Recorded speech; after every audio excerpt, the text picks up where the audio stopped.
The world is rapidly changing. We're not talking about linear change, we're talking about unparalleled change that we've never seen before.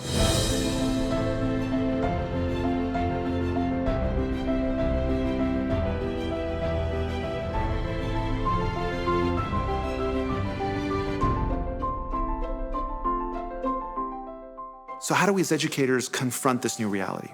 Well, the hard truth is that we have to accept the fact that we're heading into a society, into an economy, into a workforce that doesn't value this type of outdated learning. The role of education can no longer be about teaching in a way that's stale, that's arbitrary or redundant, but rather we have to help students thrive in an increasingly complex world, a world that will label and render automated learners irrelevant, and a world that will increasingly reward the innovative thinker, the student that thinks outside the box, the creative thinker. I wonder if you can invent plants for other planets.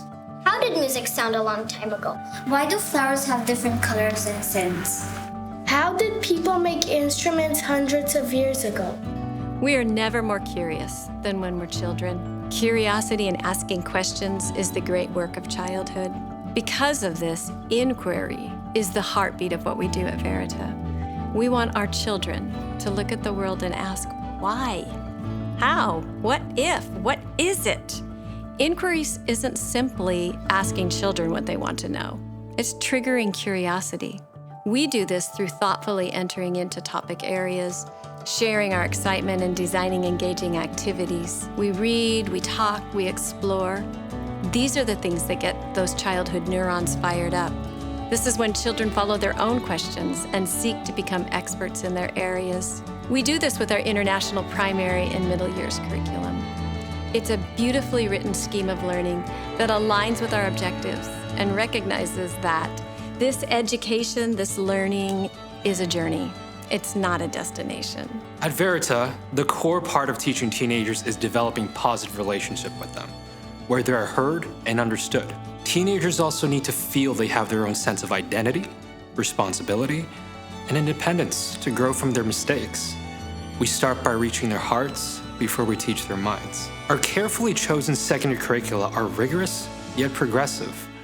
From years 7 to 9, the IMYC focuses on skill-based learning to ensure students are able to grasp the depth of knowledge in the rigorous Year 10 and 11 program, the IGCSE. As students move into their final years of high school in years 12 and 13, they synthesize and extend the knowledge and skills they have acquired through the IBDP, which is a globally prestigious program preferred by top universities. As we measure our curricula's academic rigor through international standardized testing and external exams, our students consistently score above average when compared to other international schools.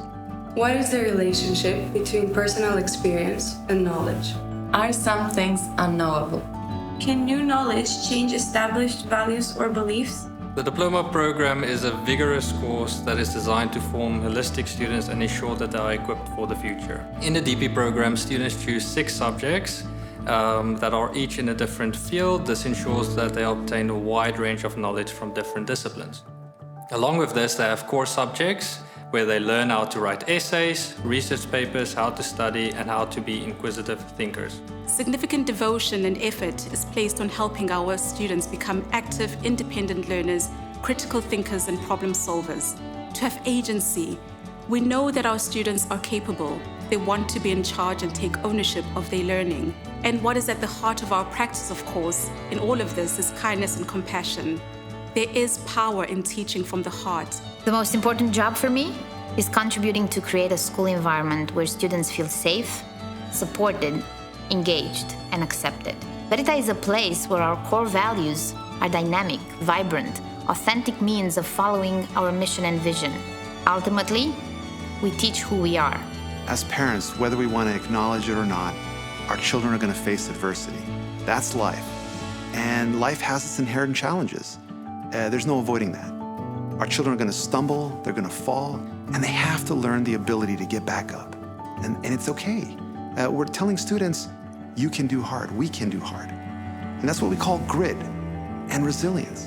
And it can be measured, and it can be improved. It's like a muscle that you can build. It's what we call, with several multiple scientific studies, affective chronometry. To our students, we call it the superpowers. In school, we call it social emotional learning. We need to develop multiple intelligences in children, not just cognitive intelligence, but multiple competencies.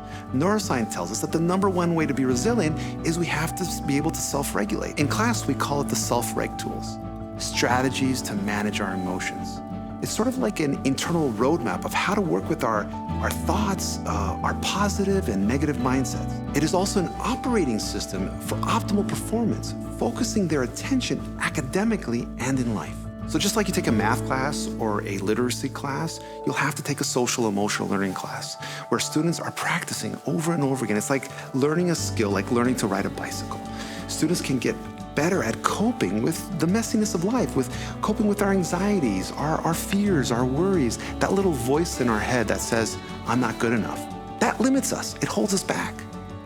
I wish for our children to become good, kind human beings that are in service to the others and the world. Because Verita cares. And in that caring process lies the incredible power and motivation to never stop learning and developing both the minds and the hearts of our students, our staff, and our entire community.